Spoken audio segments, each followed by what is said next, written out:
Welcome to the Job Pod with Job Service North Dakota. I'm Dusty Hillebrand, your host.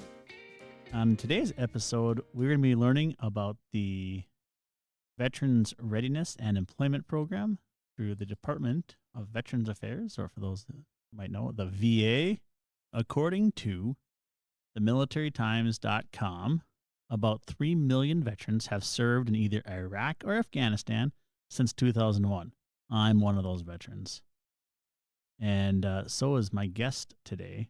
Many of the veterans from these wars have come home with a disability, and those range from hearing loss to a bad back like me to also suffering from PTS, also like myself.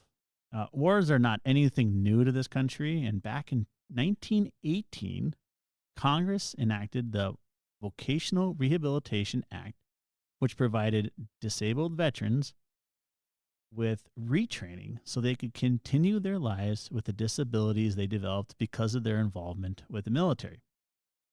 Over the years, this has changed to bring us the Veterans Readiness and Employment Program under the Department of Veterans Affairs.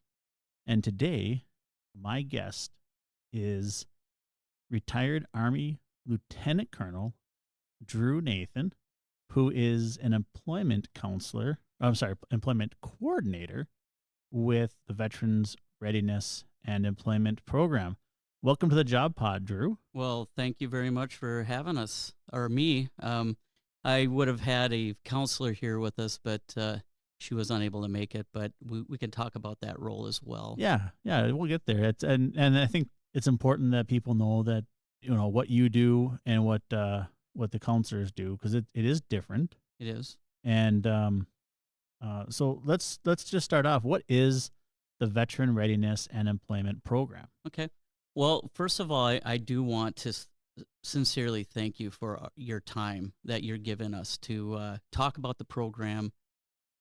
We don't always get that chance to get out there as much as we like to, so really, really appreciate this. And, you know, Dusty, you and I go back a little bit of time, too. You know, we were DVOPs that we'll probably talk about here coming up, but, you know, my career started really in job service, and I would like to pay tribute to that and the experience that I was able to have. And we'll go back to, you know, coming back from a deployment. I actually, you know, when you're talking about veterans coming back and trying to transition, that's really what this is all about. It's a tool that veterans can have to assist them in transition, and really transition isn't the day after you get out, right? Transition is a lifelong thing. It can be. Yeah, definitely. Some people can transition a little quicker than others and everything. So, I mean, in my own experience, you know, I came into job service after deployment, and I've kind of developed the career in the workforce career field, and it's been great. You know, you don't really work when you do something you love, and that's what has been developed. And you and I have worked through that. We've helped a lot of veterans through job service, and now with the VR&E, and it's just great. Yeah, it's kind of cool how it all kind of comes around. Yeah, it is. It is, you know, and I remember when I first learned about VR&E, I was working a different job. The old Roy, who was the DVOP that I had been working with. Yeah. I had come in and I said, hey, this is kind of what I want to do. I was just learning about the VR&E. They told me to come in and talk to you. And I wanted to go into safety at the time. Yeah. And Roy said, well, there really isn't any kind of career field for that. Maybe if you want to be a school safety crosswalk person. Yeah, I probably could do that. Hold a stop sign out there. Okay. So, but then, you know, once I got to job service and you and I started working together, you know, I got to learn more about the program, what actually it's about, and, you know, the process of going through it. And we're going to talk about the process today for those veterans who aren't sure, and, you know, where to start, and hopefully where a successful person is, you know, out of voc rehab. I'm sorry, it's not voc rehab and employment. That's what it used to be called. Formerly called, just like, you know, formerly Prince. Formerly known Yeah, as. that's right. But Yeah. Veteran Readiness and Employment, I'm still trying to get that right in I my head. stumble through that too. Everybody does. But It- yeah, why don't I start from the top? You yeah, asked me the question, I got to answer it, right? yeah, I'm deflecting like a good lieutenant colonel that's does. right. So what is Veteran Readiness and Employment? So again, we'll go back to it's a Chapter 31. So you have your Chapter 33, which is your Montgomery GI Bill program. You have Chapter 31, which is the Veteran Readiness and Employment, formerly known as VOC Rehab. Just a name change. It's the same program as it has been for the last 20, 30, 40 years, but we did a little bit more trying to target the Veteran Readiness and Employment. And that's really what it's all about. Yes, and that's what it's all about. And so our mission, okay, it comes down to a simple mission, but there's some things we can break down to really understand that mission. And the mission is to assist service-connected veterans with obtaining, maintaining, and preparing for suitable employment. So let's talk about what is a service-connected veteran, because I'm going to guess we've got folks that are listening that might have a veteran in their life that they're not sure if they're service-connected or not. So it's a question that you can ask the veterans that you know. Yes, absolutely. So again, the Chapter 33 benefit, Montgomery GI Bill, and some of these other benefits are for veterans coming out of the military, right? And they're not necessarily, you don't have to be a disabled veteran to do the GI Bill, right? So the difference is that our program is for disabled veterans. Now, the entitlement or the eligibility part of it comes from a veteran needs to be 20% or more service-connected, through the VA, putting in a claim, and then having a service connection of 20% or more, and you need to have a discharge date within 12 years. Okay, so if you're discharged in 1999, you would not be eligible right now. Right. So, or if you have a service-connected rating within 12 years of your first one, you can be found entitled or eligible for our program. And so, again, somebody that might have gotten discharged in 1999 neither has the GI Bill available for them, but let's say they got a service connection in 2010, or, do the math. Right. They would be entitled to our program then because they have that rating within 12 years. And I think that's one of the important things about the program is that, as we're seeing the burn pit stuff come out right now, Yep. If you're someone who deployed actually, it's going back further than just the Operation Iraqi Freedom and Correct. Enduring Freedom. Yep. And, so if you're a first Gulf War vet and you've got symptoms because of the burn pits and you go through the process, and now all of a sudden, granted, you're probably in your late 40s, early 50s in that time frame, but if you have a new rating, then you could apply for the program. You'd be able to, at least you have, you got to get that 20%. That's Right. kind of the magic number. Now, I will say, in all transparency, there can be some in our program are 10%, but it has to be a very serious 10%. So there is a process through which we go, and the counselors do that, and they will figure out if we can get somebody in with that. But really the magic number is you got to have that 20% or more. So not everybody's eligible for our program is kind of the bottom line. Yeah, and I think that's what one of the important things that we should note is that not all veterans don't qualify for the program, but there are ways to qualify. Yes. And so, I always say, especially with our programs at Job Service, give us a call. Let us figure it out. It's not rocket science to start off with, right. But don't rule yourself out. No. And that's a people will say, well, I don't qualify. Do you know that you qualify? Right. You don't know. Right. You don't know. So yeah. So surprised. Ask the question. So we just talked about the how does someone qualify for the program? What are the steps to get? Because as a DVOP, you and I were part of the steps to get right. into the program. Right. And like I said when we started off here, talking with Roy, I didn't get past step 2. What does that say? Yeah.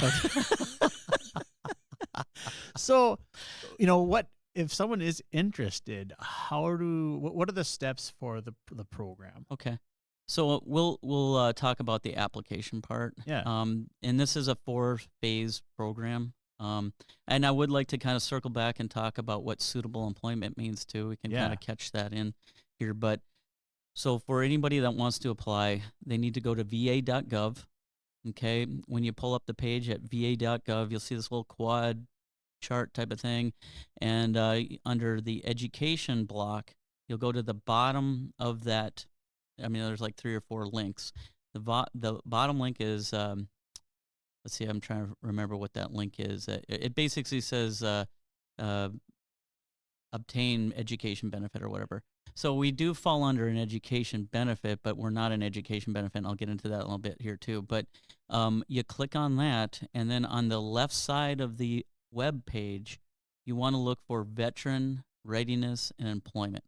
You click on that, and then it'll bring you through a series of registering, logging on, and then applying. And the application part of it is pretty easy. It only takes about 30 seconds or so. Yeah, it's simple. It's simple. And then what happens is we get notified, right? Now, we're talking mostly to North Dakota individuals, and maybe some people from Minnesota will listen to, just because of the nature of Right. how everything works around here. But anywhere in the state or the country they apply, they will get referred, or the applicant will hit the most local VR&E office. So everywhere here in North Dakota, somebody applies, you're going to be serviced out of Fargo. So we get a notification that they have applied. The next thing is I am notified of the applicant, and then I reach out to the applicant saying, hey, you've met the basic requirement of the program.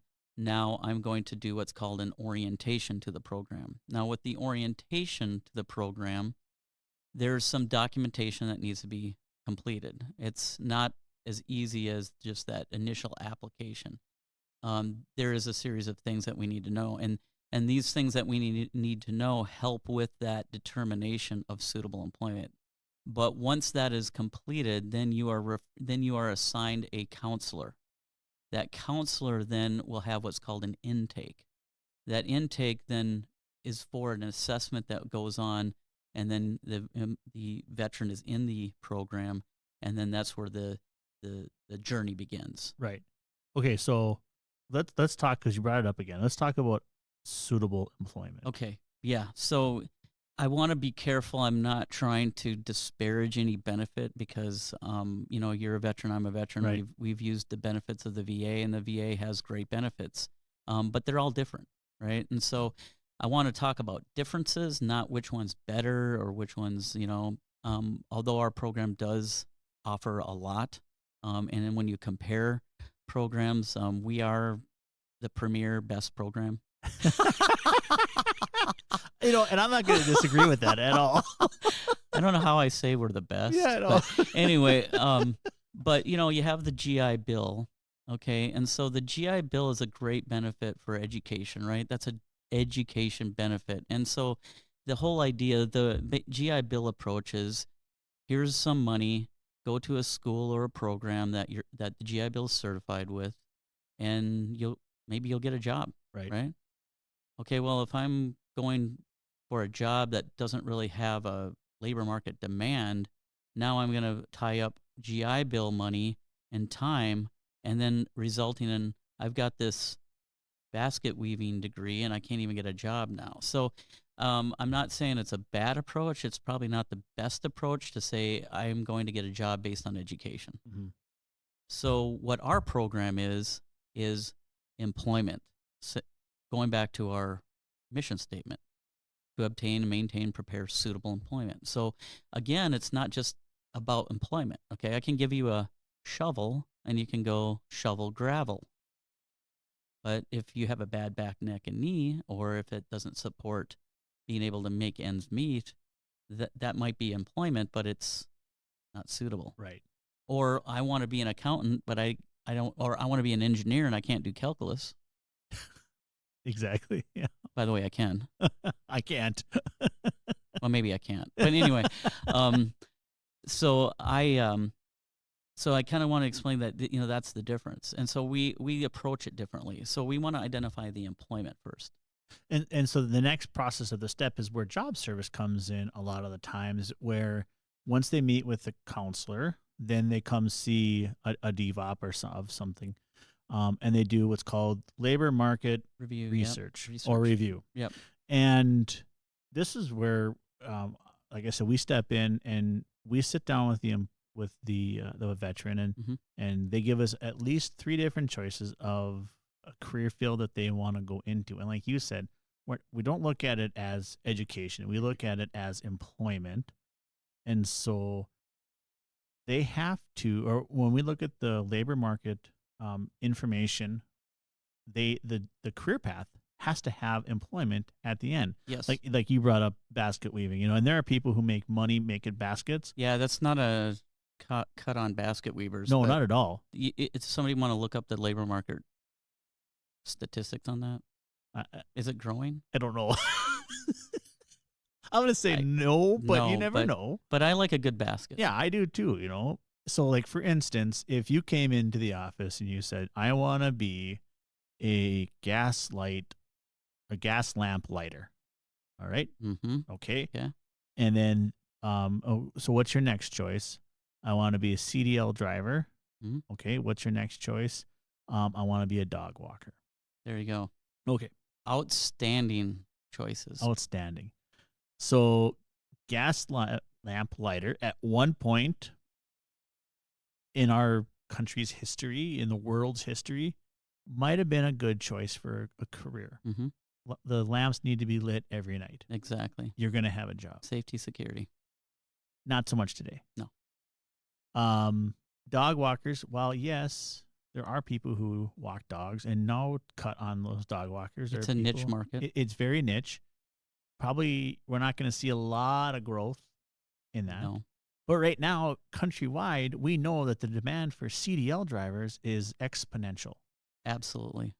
And so as a DVOP, we could sit down with that veteran and say, "Oh, look, here's a career path. Out of the 3 that you chose, this one has a lot of potential for employment." Correct. And as long as it's suitable employment for, like you said, so if you're someone who is, let's say, can't sit for a long period of time, right? You're probably not going to be driving truck. Right. But if you can, and it suits what the VA has looked at your disability, all right, so then we're going to write a case for that veteran to find employment, and then we're going to send them back to the counselor. Right. So let me kind of go back a little bit to that suitable employment. So you're talking about a piece of that. Mm-hmm. Okay, so I'm gonna give you the full picture of suitable employment, and you've touched on almost all of it. But the paperwork that we provide the veteran to fill out helps with that all-encompassing suitable employment criteria or analysis. So what is that? Well, first of all, we got to look at the service-connected disability, right? I mean, if you're not service-connected for your back, it's kind of hard to say, okay, well, we need to put you in something that's not as labor-intensive. Mm-hmm. But if your back is service-connected, then we can say, okay, you need something more less labor-intensive, right? So we have to look at the service-connected disability primarily, what you're service-connected for, okay? So that's kind of the first initial look. Because if you come to me and say, I want to be a welder, right? Because there's a lot of people to get into welding or even CDL, they can make some money on it. It's a short training period. So from flash to bang, hey, and now I'm working, some people want that, right? They don't want to go to 4 years of school. Right. So the thing is that we have to look at that and say, look, you know what? I know you want to be a welder. You're probably going to be a great welder, but if your service-connected disability is high in that back, it's not going to be suitable, right? On the other part of it is that's not enough, though, all right? So we have to match the service-connected with what is suitable for them to do, both mental and physical. So mental health and physical health plays in there as well. Okay, because some people aren't going to be able to handle maybe some of the mental stress of certain jobs. Mhm. All right, so we have to, we have to manage that expectation and manage that need or that ask. And a lot of times veterans are coming in and they know what they want to do. Some don't really know what they want to do, and some have no idea, or they kind of know, right? So this assessment covers everybody, right? And so we look at that service-connected disability, and then we move on to, all right, well, what's your interest and aptitude, right? Because we're not the military. We're not having you take an ASVAB test Right. and then saying, oh, guess what? You got military intelligence, petroleum specialist, and cook. Those are your two choices at this time. Right, right. Which one do you want? And then you hope for the best, right? And that happened to me. Anyway, and I picked intelligence, probably because I'm waiting for an answer. I'm intelligent. Oh, Okay. that's what it is. Yeah. Man, Dusty, come on. Fast moving train here. But anyway, enough about, it's not about me, right? Okay. That's right. As much as I like to talk about myself, it's about the program. It's about the program. Yeah. So where was I now? Okay. We're not the ASVAB. So right. So we have this thing called the career scope. All right. Now, there are the other assessments we use too, but the one that Fargo uses, we do an online assessment, and that is going to help with aptitude and interest, because it's not so much about even aptitude. It's about we want to close that gap between interest and aptitude. So we do want somebody to have a good fit. We want somebody to do a job or a career field that they're interested in, right? And so that's a part of the assessment. Plus, it gives direction. If you come to me and say you want to be an accountant, well, that career scope probably is going to have that score saying, yeah, you'd be a good accountant. Now, that career scope also, what's interesting about it, it doesn't give you just these scores. It gives actually a list of career fields that you have an interest and aptitude that you score well enough in. At one time I did want to be an accountant, and then thank God I'm not, because I would probably be in jail for messing somebody's stuff up. Like the movie? Yeah, Yeah. it would be bad. Yeah.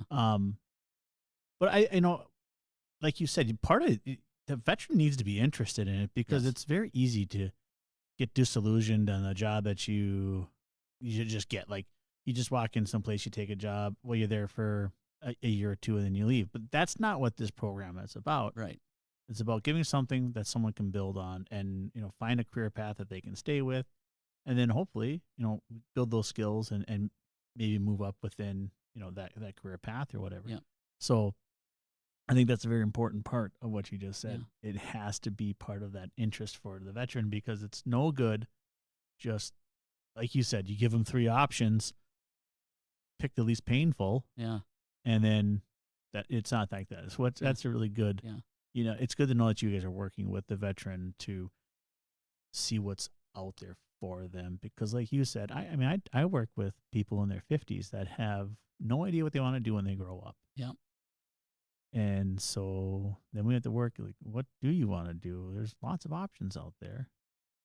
Okay, and some people don't know until they take that test. Yeah. Oh, yeah. Right. I mean, I could tell you a little story about a welder that, he's a Marine, he's an infantry Marine. So, he just had this natural inclination to work with his hands, and he was a welder for, when he got out of the military, and was a welder, a great welder for like maybe 15, 20 years. Well, his bad back, neck, knee started to kick in, and guess what? We assessed. It looked like he would be a good social worker, believe it or not. And guess what? He didn't think of that either until he took the test, and we did these assessments. And it wasn't just the test, but right. Through this assessment, he's like, well, maybe I would be. Maybe I've never thought of that before. And guess what? He became a social worker. And now, that's drastically different, right? But that's what happens sometimes in our program. Yeah, that's opposite sides of the world there. Yeah, but that's what the assessment's there for. And so the other assessment too is we have a kind of a questionnaire that kind of gives an overview background. So we can get an idea just what the person is good at, hasn't been very good at. It's fine if people fail, right? That's how we learn. Right. So that helps us figure out, well, what is working for them and what isn't.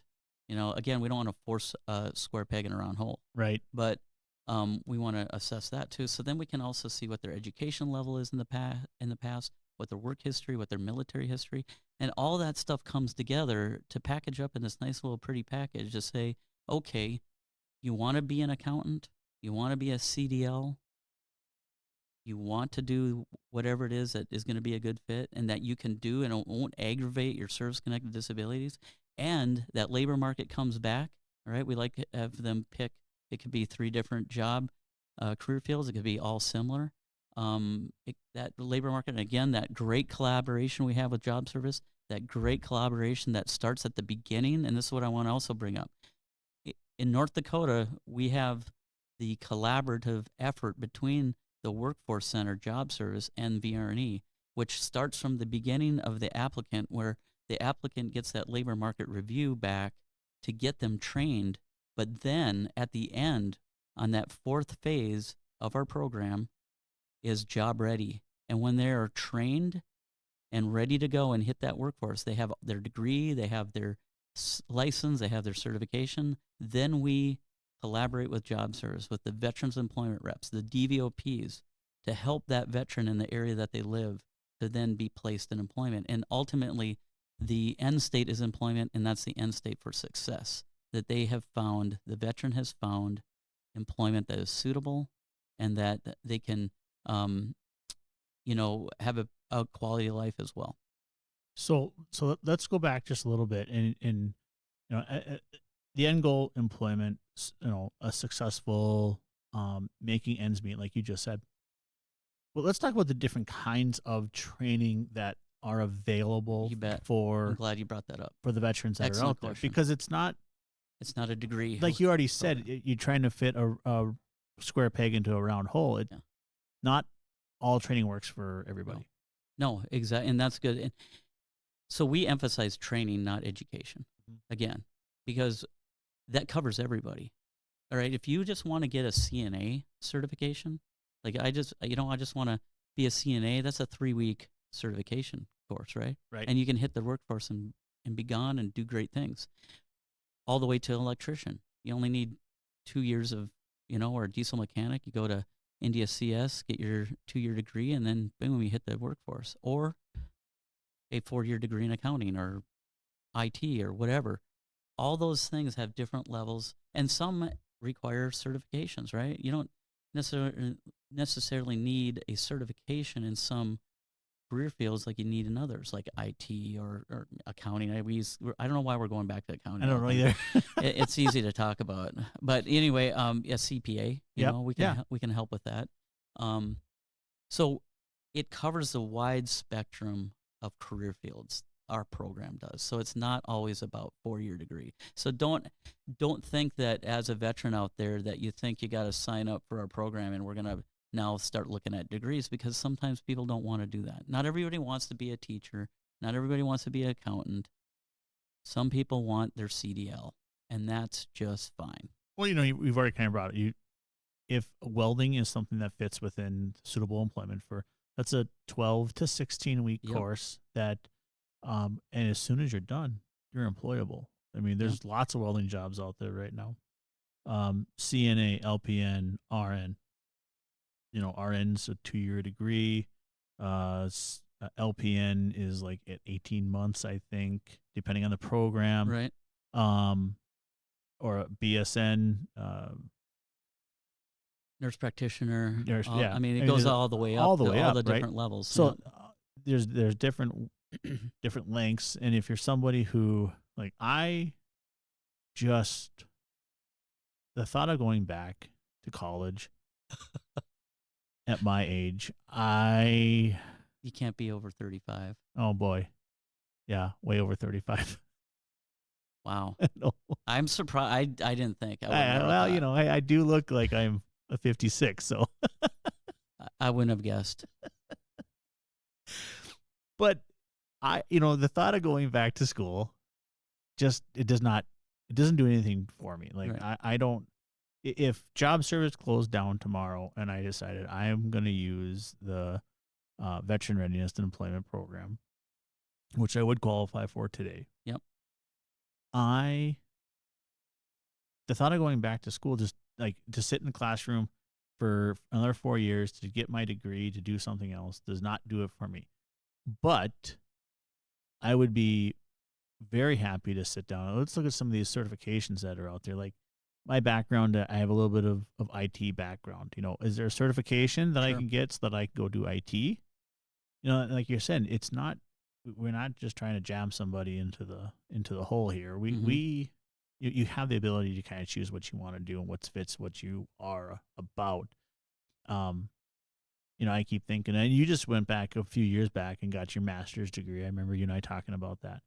Yep. And I've thought many times, maybe I should just go get my master's degree in something. Well, I've been thinking about that for a lot of years. Right. But look at you, got a I podcast. got a You're manager of Job Service That's and right. Draft Forks. I mean, what do you need an MBA for? That's just it. You've arrived. I've arrived.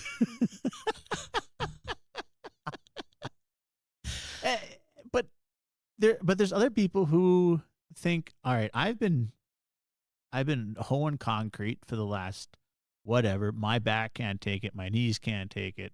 I want something that I can provide for my family, that I'm not going to keep beating my body up that's already beaten up. I think I need to go get, I love numbers. Mm-hmm. I love working with people. A lot of people think CPAs don't work with anybody. They just sit in a little hole. Right. Right. It's not true. No. But I'm going to become a CPA, and that is a great career path for somebody who is interested in that world. Mm-hmm.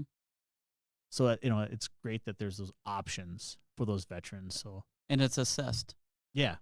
There's due diligence with this. So we do a pretty thorough assessment. And that's the thing, we're talking about this labor intensive stuff, but you know what? Somebody might be sitting out there doing a less labor intensive, like maybe they are a teacher. Yep. Maybe they're a law enforcement officer. And guess what? The mental health part of it, it's getting to them. And it's not suitable for them. Now they've got their 4-year degree in criminal justice. They got their teaching license and education and all that. What more do they need? Well, they might need retraining. Yep. Maybe they need to do whatever to get them away from the situation that's triggering them, or that's giving them that mental health challenge. We can do that too. All right. So this isn't just I'm going from one level to the next. It depends. Everything's so individual. It's not a cookie cutter program. And that's what's, I think, one of the coolest things about it is it's not just cookie cutter, like you said. It is individualized. Everybody's looked at what is your strengths, what are your weaknesses, what are your issues. But you bring up a really good point of, like, one of the things, my background, like I've said many times on the podcast here, is that I have a teaching background. Yeah. And I truly think one of the reasons why I got out of teaching before I was diagnosed is because of my PTS. And my mental health it wasn't there for that world. And, but didn't know it at the time, right? I had no idea. No, yeah, you didn't.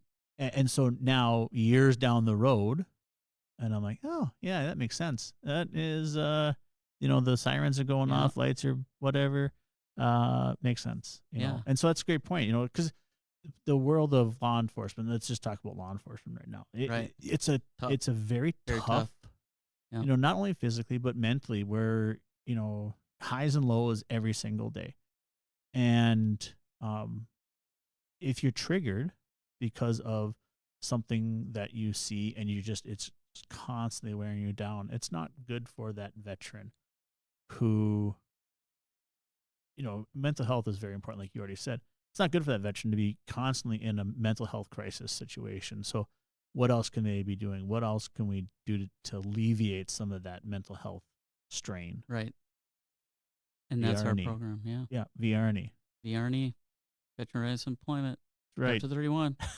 Yeah. Okay. So I want to make some comparison and some comparisons real quick, because it does fall in the line along the lines of what we can actually do, and there's some unique things between the GI Bill is great, but it can only go so far to do what the GI Bill can do for people. So I'm going to do some comparison contrast real quick. So if GI Bill will pay for tuition, we'll pay for tuition. whatever tuition that is. Again, if it's Linus welding, that's only 12-week or whatever. I mean, there's tuition there, right? Yep, But yep. it's not a college. Okay. There are crane operator programs out there too that we use. When I say tuition, I mean a cost of training. Okay. So we'll pay for the cost of training. We'll pay for equipment or books. So if you want to go into auto mechanic, there's usually tools involved. Yes. Right now we can't go and buy a welding truck and a big welder and a bunch of cylinders and Right. stuff. But we can give that basic, if the program requests you to have it or that employer does, like, again, we haven't even touched on apprenticeship. No, we haven't. Which we can maybe get into. I mean, that's a little bit. I mean, but we do work with apprenticeships. I got to put that out there. Yes. We do, and that's a big thing now is apprenticeships. But and kind of how that works is if somebody is in a federally recognized apprenticeship program through a company, they can use and they are approved by us. Then if that company says that this veteran needs this type of equipment, it's like using the GI Bill going to college, but you're going to that work site with equipment. But we'll pay the cost of equipment, tuition. We'll pay. We'll even provide a computer and equipment too. If you're going to welding school, you're not going to need that computer Right. and equipment, but you might need it for these other training programs. We'll pay a stipend. GI Bill pays a BAH. We can pay a stipend, basically, a subsistence allowance for full-time, and it does compare to the BAH if you're eligible for GI Bill. If you're not, then there's a single rate, and then a rate based on dependence. But we will pay you to go. It's not a lot, but you pay you. Where it even gets a little bit more crazy is if, say you were to become a social worker, there's licensing involved, and those licensings are or CPA, they're expensive. We can provide prep course material. We can also reimburse you the cost of that licensing. And that's huge because I know people who have had a full-time job, quit just to study for their CPA. Right. And then not pass it their first time. Right.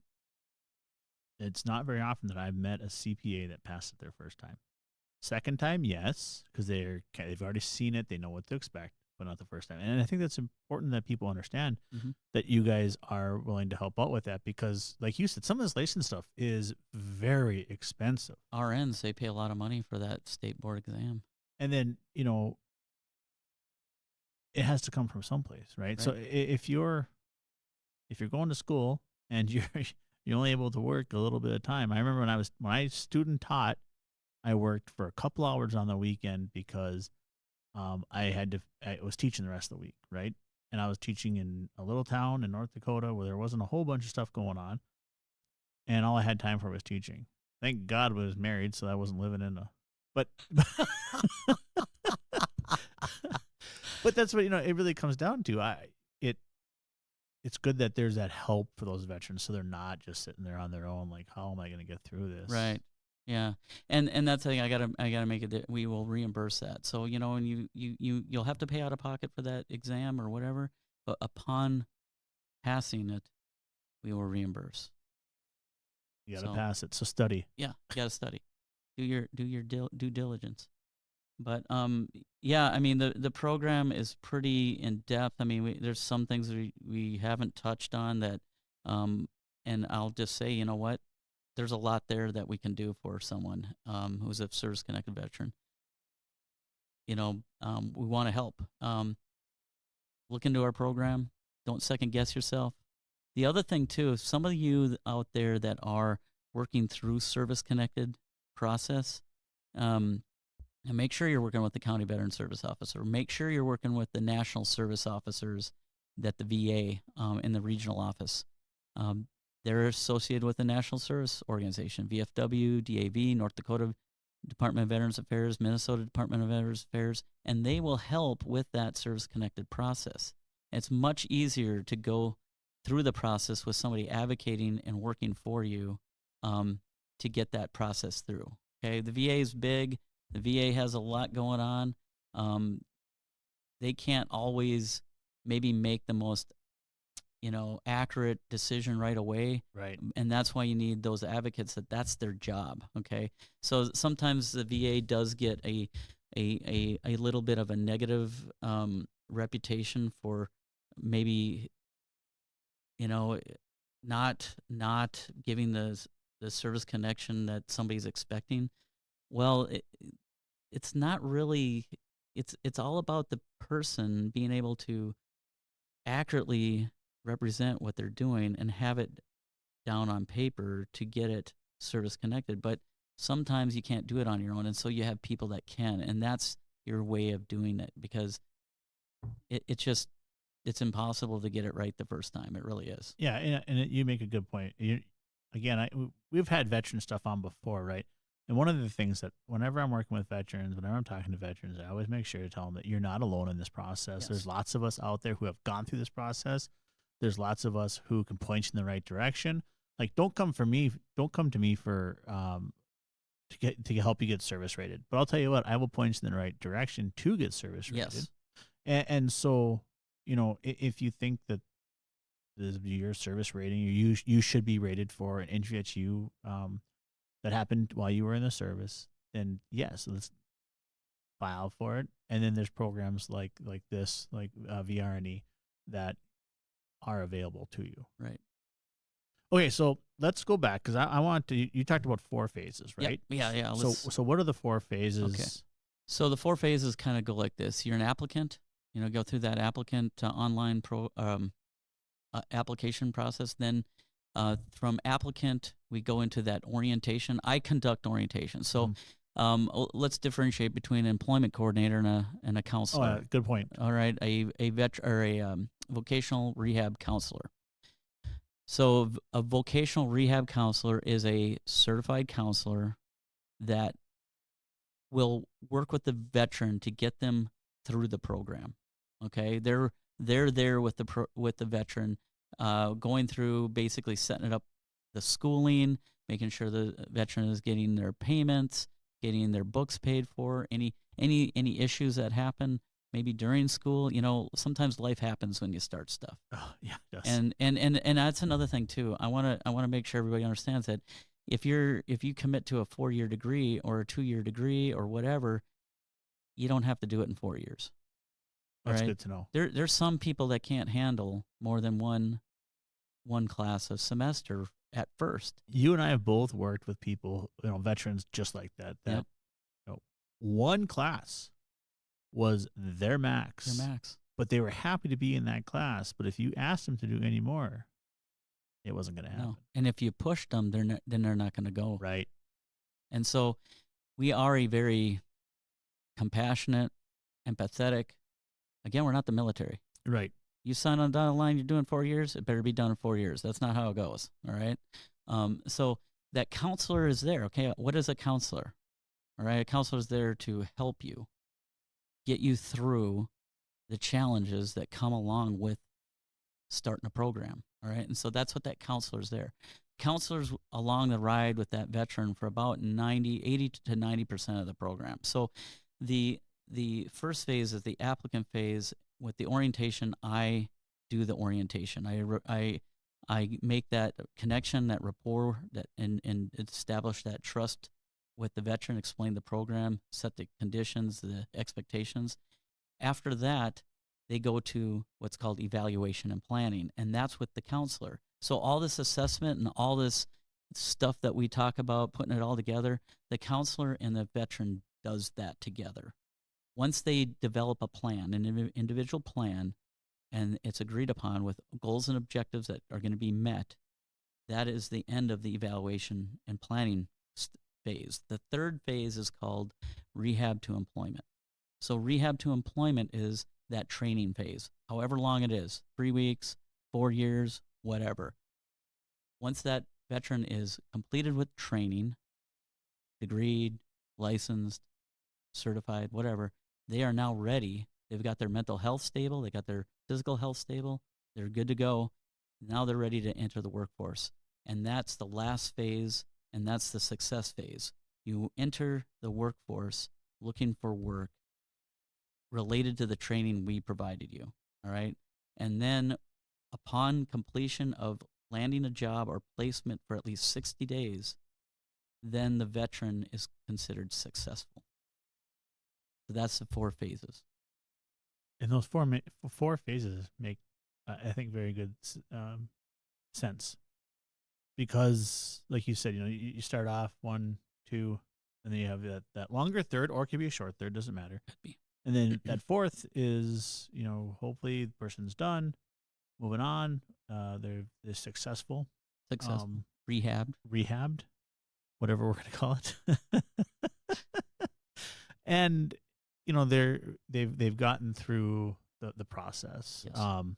And I like that it's broken down kind of into those phases because it's helpful. I mean, that's, if you think about it, a lot of the stuff we do in the military is in phases, right? Yep. 4-phase operation or whatever. Yeah. So, those veterans are used to, all right, you're going to start here. Goal is to get to this phase. Boom. Let's work through it. But again, I think one of the things I want to go back to is that it's very important to understand that just because it's 4 phases doesn't mean that you need to have it done. Like, there's an end date I'm sure there's an end date of some kind, but like I can remember one of the veterans that I was working with, a veteran had brain cancer and had lost a lot of function. I remember this. And we were there together with that one. Yeah. And so that veteran could not handle more than a class or 2. Right. And the veteran was working towards, I think the veteran wanted to be a social worker at the time. But because of the cognitive disabilities that she had obtained over the years because of her cancer and the physical limitations of why she actually qualified for the program, it took her longer to get through it. But that's okay. But she finished. Yeah. And she's successful. Boom. Yeah. So it's just, again, for those of you out there listening, it's a great program. And they're there to help. Like I keep telling veterans, we're there to help. Yeah. You're not on your own. So ask for some. And again, I come in the first phase basically, and I come into the employment coordinator will be in the first phase and the 4th phase. They can be in the 2nd and 3rd phase as well, but I then take on the veteran as an employment coordinator to help them with the resume writing, interview skills, job seeking skills, job referral, all that. But again, we do rely a lot on job service.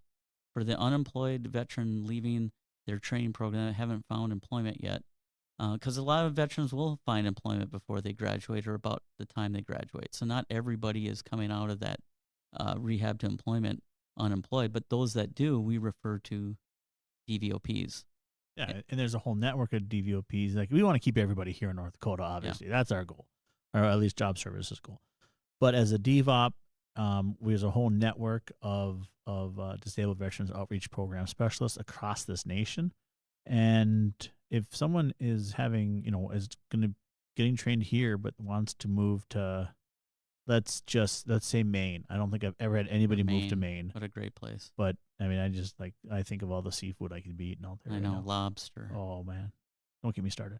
But we're gonna find a DVOP out there to let this veteran talk to so that they can find employment, right?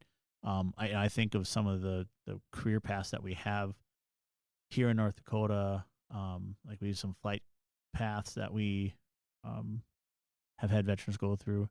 They're not all going to be flying out of Grand Forks or Fargo. So there might be someplace else. So again, it's a good, the relationship that we have with Voc Rehab, especially here in North Dakota, is very strong. And we value that partnership because it's helpful to our clients that we work. Right. We can't do it without you. And and I think it's kind of mutual. Yeah. I mean, it's a two-way street right there. Well, yeah, because we get a lot of clients from Voc Rehab and Employment. Yeah. I'm sorry, that's not right. Veteran Readiness and Employment. You're all right. Thanks. Okay, so let's talk about my last question before we get to the actual last question. Okay. Is there, like, when you're looking at someone who's coming through the programs, right, and they get, is there a better candidate for the program, or? So what kind of candidate are we looking for? Yeah, kind of. Let's go with that. I will say it is open to all. All right. So whether, if you want to go on the spectrum of of what's happening in people's lives, right? I look at things through a spectrum. On one hand, you have the person that doesn't need as much help, right? They maybe all they need is maybe a little financial assistance going through some training, and they got it from there. All the way to on the other side where you have veterans that are dealing with addiction. All right, they may have a criminal background. All right, so that's a wide spectrum. All right, all the different